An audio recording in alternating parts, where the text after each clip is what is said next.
নটে শাক ডাঁটা আলু পোস্ত। এর জন্য নটে শাকের ডাঁটা আলু কেটে ধুয়ে নেব। কড়াইতে সরষের তেলে 5 ফোড়ন পেঁয়াজ কুচি দিয়ে পেঁয়াজটা একটু ভাজা ভাজা করে নেব।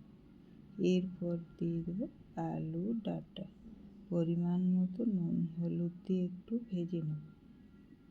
এরপর জল দিয়ে কিছুক্ষণ পর কাঁচা লঙ্কা পোস্ত বাটা দিয়ে 1 কাপ মতো জল দিয়ে নেড়েচেড়ে মিশিয়ে ঢাকা দিয়ে ডাঁটা আলুটা সিদ্ধ হওয়া পর্যন্ত ঢাকা দিয়েই রান্না করব।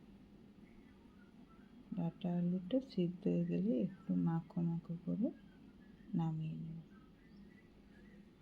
ডাঁটা আলু পোস্ত রেডি।